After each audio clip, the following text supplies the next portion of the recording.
আমার কাছে এখন বেশ কিছু ভিডিও ক্লিপ রয়েছে, যে ভিডিও ক্লিপগুলো হয়তো শাসক দলকে ফেলতে পারে কিছুটা অস্বস্তিতে। যে ভিডিও ক্লিপগুলো রয়েছে রাস্তার ভিডিও ফুটেজ, যেক্ষেত্রে দেখা যাচ্ছে যে তৃণমূল অধ্যুষিত পঞ্চায়েত এলাকা ঘাটাল লোকসভার, পশ্চিম মেদিনীপুর ঘাটাল লোকসভার, দাসপুর বিধানসভার খাঞ্জাপুর গ্রাম পঞ্চায়েতের এই সেই রাস্তা, দেখুন রাস্তা তৈরি হয়েছে, নির্মাণ হয়েছে যথারীতি পাকা রাস্তা, কংক্রিটের রাস্তা বা ঢালাই রাস্তা বলা যেতে পারে। কিন্তু এই ভিডিও ফুটেজ আমি দেখাচ্ছি কেন? এই ভিডিও ফুটেজের জন্য তো শাসক দলের অত্যন্ত নাম সুনাম বেড়ে যাবে, তাই না? যে তৃণমূল গ্রামে গ্রামে রাস্তা তৈরি করে দিচ্ছে, সেটা মানুষ না জানলেও যে সেটা প্রধানমন্ত্রী সড়ক যোজনার আওতায় নাকি বাংলা সড়ক যোজনার আওতায়। কিন্তু এই রাস্তা তৈরি হয়ে যাওয়ার পর দেখা যাচ্ছে একাধিক রাস্তা বা পঞ্চায়েত এলাকায়, বিশেষ করে দাসপুর বিধানসভার বিভিন্ন জায়গায় কাঁচা রাস্তা যখন ঢালাই বা কংক্রিটের রাস্তা হচ্ছে, বড় বড় চকচকে সাইনবোর্ড সেটে দেওয়া হচ্ছে সেই রাস্তায় ঐক্যশ্রী রাস্তা বা পথশ্রী রাস্তা। আমি দেখাচ্ছি কেন ভিডিও ফুটেজ, আপনি স্পষ্ট করে দেখুন। যে রাস্তা তৈরি হয়েছে সেই রাস্তার দুই প্রান্ত বরাবর, সেই রাস্তার দুই প্রান্ত বরাবর অর্থাৎ বাম এবং ডান সাইড বরাবর কি হচ্ছে? মাটি ফেলা হচ্ছে। মাটি ফেলা হচ্ছে, শোনা যাচ্ছে সেই মাটি ফেলানোর পর বা মাটি ঢালার পর সেই মাটির উপর নাকি মোড়ামো দেওয়া হবে। প্রশ্ন আমি অজস্র গ্রামবাসীর যে প্রশ্ন, সেই প্রশ্নই আমি ছুড়ে দিতে চাই। প্রথম প্রশ্ন, এখানে কি কোনো বিরোধী সংগঠন নেই? উত্তর না, এখানে সেইভাবে কোনো বিরোধী সংগঠন নেই, অর্থাৎ মজবুত সংগঠন নেই। আছে, ওই নামমাত্র আছে। ওনাদেরকে ভোটের সময় দেখা যায়, ভোট ফুরলেই আর পাত্তা নাই। আর শাসক দল এখানে কি করছে এবার বলি আপনাদের। এই রাস্তা প্রায় 3.5 পৌনে 4 কিলোমিটারের রাস্তা, 3.5 কিলোমিটারের রাস্তা, 4.5 কোটি টাকার আশপাশে বাজেট। এই রাস্তা প্রথমত যখন এই রাস্তার জন্য স্যাংশন পাস হয়েছিল, সেই সময় শোনা যাচ্ছিল এই রাস্তা পিচ রাস্তা হবে। কিন্তু তারপর দেখা গেল রাস্তা উদ্বোধনও হয়েছিল ঘটা করে, একটা ভোট কেটে গিয়েছিল। আবার দ্বিতীয়বার পঞ্চায়েত ভোট, বিগত বছর পঞ্চায়েত ভোটের সময়, সে সময় বিভিন্ন মাপঝোঁক আবার উদ্বোধন হয়ে যায় এবং সেই সময় ঘোষণা করা হয়ে থাকে যে রাস্তা 12 ফুট 4 ইঞ্চি হওয়ার কথা, এটি হচ্ছে 11 ফুটের রাস্তা বা 10 ফুটের রাস্তা, 10 থেকে 11 ফুট এই রাস্তা চওড়ায়। এবং এই রাস্তা পিচ রাস্তার বদলে হচ্ছে ঢালাই রাস্তা।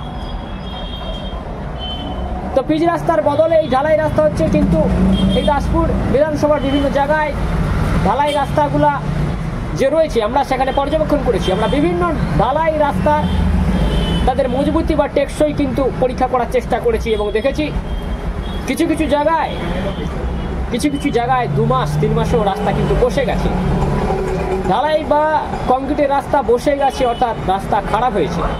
এবং আরও বেশ কিছু রাস্তা যেগুলো 6 মাস বছরের মধ্যে কিন্তু রাস্তায় বড় সড়ো ফাটল ধরেছে, বা কোথাও কোথাও চির ফাটল বা সরু সরু বাড়ির ফাটল ধরেছে, কিন্তু একাধিক ফাটল ধরেছে রাস্তা বরাবর। তাই এখন বিরোধীদের প্রশ্ন বা দাবি রাখার কি দরকার ছিল না? তারা কি মনে করেন না যে এই রাস্তা পিচ হওয়ার বদলে ঢালাই রাস্তা হচ্ছেই বা কেন? যদি ঢালাই হয়ে থাকে এই রাস্তার মজবুতি কি 10 বছর অন্তত পক্ষে, ম্যাক্সিমাম নয় মিনিমাম 10 বছর হবে তো? কারণ প্রশ্ন যারা রাখবেন বা দাবি যারা করবেন এই রাস্তা সঠিক নিয়ম মেনে হচ্ছে কিনা, এখানে কোনো রাজনৈতিক সংগঠন নেই। কিন্তু আমরা যে প্রশ্নটা করবো এই মুহূর্তে, তা অত্যন্ত গুরুত্বপূর্ণ প্রশ্ন। এই প্রশ্নে শাসক দল তৃণমূল হয়তো কিছুটা অস্বস্তিতে পড়তে পারে, কিন্তু মার্জনা করবেন। আমরা প্রশ্ন রাখতে বাধ্য হচ্ছি যে ঢালাই রাস্তার 2 প্রান্ত বরাবর, 2 সাইড, বাম এবং ডান সাইড বা ডান বাম সাইড যাই বলুন না কেন, এই রাস্তা 2 সাইডে বা 2 প্রান্তে কেন মাটি দেওয়া হচ্ছে এবং সেই মাটির উপর মোড়াম্বা দেওয়া হবে কেন? দীর্ঘ স্বাধীনতার 75-77 বছর কেটে গেল, এই রাস্তা অনেক কষ্টে তৈরি হলো, জনতার ট্যাক্সের টাকায়, এবং যে জনতা ভোট দিয়ে একটা সরকারকে নির্বাচিত করেছেন সেই রাজ্য সরকার সঠিক নিয়ম মেনে করছে তো এই রাস্তা তৈরি? কারণ এটা গ্রামের রাস্তা, গ্রামগঞ্জের মানুষ চেয়েছিলেন মাটি থেকে মুক্তি পেতে বা মোড়াম, লাল মোড়ম তার থেকে মুক্তি পেতে। বর্ষার সময় হলে রাস্তার বেহাল দশা হয়ে যায়, লাল মোড়মের জল, এবং গরমকাল বা গ্রীষ্মকালে আবার যে লাল মোড়ম ধুধু করে উঠতে থাকে যানবাহন যাতায়াত করলে। তো এইসব সমস্যা থেকেই কিন্তু মানুষ মুক্তি পেতে চেয়েছিল। আর বাড়িঘরের তো অবস্থা, যাদের পাকা বাড়ি বা মাটির বাড়ি যাই বলুন না কেন, সব বাড়ি কিন্তু লাল মোড়ামে একদম নোংরা বা বিশ্রী যাকে বলা যায় হয়ে যায়। তো এইসব পরিস্থিতিগুলো থেকে কাটিয়ে ওঠার জন্য সর্বোপরি একটা ভালো রাস্তা তৈরি করার জন্য, ভালো রাস্তার দাবিতে মানুষ কিন্তু রাস্তা চেয়েছিলেন। এবার এই যে দু সাইডে মাটি দেওয়া হচ্ছে, বর্ষাকালে এই রাস্তার কী হবে? বর্ষাকালে রাস্তার দশা কী হবে? বর্ষাকালে রাস্তার ইজ্জত থাকবে তো? রাস্তার কোনো মানসম্মান থাকবে তো? কাদা কিচট, আবার মোড়াম পড়লে মোড়ামের সেই লাল জল। তো রাস্তার তাহলে ঢালাই রাস্তা বা এই যে একটা কংক্রিটের রাস্তা, এই রাস্তার অবস্থা ভালো থাকবে তো? এই প্রশ্ন কিন্তু আমরা রাখলাম। আচ্ছা, এখানে পর্যাপ্ত পরিমাণ টাকা বরাদ্দ করতে পারছে না সরকার, তাহলে রাস্তা তৈরির কি দরকার? শহরাঞ্চলে বিশেষ করে পৌরসভা হোক, মিউনিসিপ্যালিটি বা কর্পোরেশন এলাকায় যে রাস্তাগুলি তৈরি হয়, সেই রাস্তাগুলো তো গ্রাম অঞ্চলের যেখানে 2 চাকা 3 চাকা যাতায়াত করে থাকে, বিশেষ করে বাস এবং লরি যানবাহন তো খুবই কম, সেগুলো দেখাই যায় না বলা যেতে পারে, সেই রাস্তায় যাতায়াত করে না। তাহলে গ্রামের রাস্তা দীর্ঘদিন টেকসই হচ্ছে না, হচ্ছে শহরের রাস্তা গ্রামের রাস্তার তুলনায় কিছুটা বা বেশ কিছুটা টেকসই হয়ে থাকে।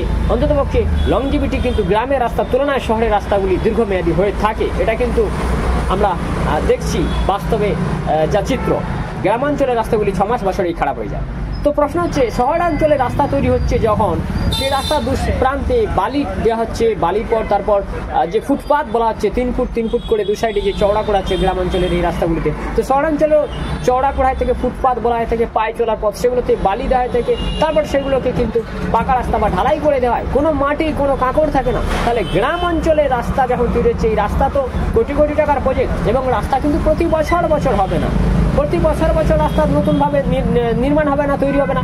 তো রাস্তায় এই যে গ্রামাঞ্চলের পঞ্চায়েত স্তরের মানুষ যারা বসবাস করছেন, তারা রাস্তাটা সঠিকভাবে পাচ্ছেন তো? তাদের জন্য মজবুত রাস্তা উপহার দিচ্ছে তো সরকার? নাকি এইভাবেই টাকার কম বরাদ্দ, নাকি টাকা পর্যাপ্ত পরিমাণে বরাদ্দ হলেও সেই টাকা সঠিকভাবে সেই রাস্তার পেছনে খরচ করা হচ্ছে না? এই প্রশ্ন কিন্তু আমরা রাখছি। শহরাঞ্চলের রাস্তা তৈরির পর যখন ফুটপাথ বা পায়ে চলার পথ, পায়ে হাঁটার পথ দুদিকে 3 ফুট 4 ফুট 2 ফুট যাই হোক না কেন চওড়া করা হয়ে থাকে, সেক্ষেত্রে কোনো মাটি কোনো কাঁকড় দিয়ে ছেড়ে দেওয়া হয় না। তাহলে গ্রামাঞ্চলের রাস্তার ক্ষেত্রে এক পিচ রাস্তাকে ঢালাই করা হচ্ছে, তারপর 12 ফুটের রাস্তাকে 10 ফুট 4 ইঞ্চি করা হচ্ছে, 10 ফুট 4 ইঞ্চি সম্ভবত করা হচ্ছে। তো এই যে রাস্তা চওড়া করে দেওয়া হচ্ছে, পিচের বদলে ঢালাই রাস্তা করা হচ্ছে, এবং সেই ঢালাই রাস্তার 2 প্রান্তে মাটি মোড়াম এসব দিয়ে চালিয়ে দেওয়ার চেষ্টা করা হচ্ছে। এতে বর্ষাকালে এই রাস্তার কোনো ইজ্জত থাকবে তো? মানুষের সেই কাদা কিচট আর মোড়াম লাল জলের সম্মুখীন হতে হবে না তো? নাকি এই দাবিগুলা আন্দোলন করতে হবে? এই ছোট ছোট দাবিগুলোর জন্য কি আন্দোলন করতে হবে? সরকার কি সব কিছুই আন্দোলনের দ্বারাই দিতে চান বা লাঠিচার্জ করতে চান? পুলিশের দ্বারা কি আন্দোলনকারীদের মিথ্যে মামলায় জেলে ভরতে চান? তাহলে আসল উন্নয়ন কি এভাবেই মাটি মোড়াম কাঁকড় আর তার সাথে ঢালাই রাস্তার সংমিশ্রণে অরিজিনাল বা আসল উন্নয়ন কি হতে পারে? নাকি এই রাস্তার 12টা বেজে যাবে 6 মাস বছর পেরিয়ে গেলে এই রাস্তার 12টা বাজতে শুরু করবে? নমস্কার, নজর রাখবেন ওয়েস্ট বেঙ্গল টিভি 15-এ। এবং অবশ্যই আপনি যদি গ্রাম পঞ্চায়েত এলাকার বাসিন্দা হন বা শহরের বাসিন্দা হন, গ্রামাঞ্চলের ক্ষেত্রে রাস্তা তৈরিতে এই যে সরকারের একতরফা নিয়ম আর শহরের রাস্তাঘাট নির্মাণে আর একরকম নিয়ম, এক্ষেত্রে অবশ্যই আপনার মতামত কমেন্ট বক্সে কমেন্টস করে জানাবেন যে গ্রামের মানুষকে কি এভাবে বঞ্চিত করা ঠিক হচ্ছে।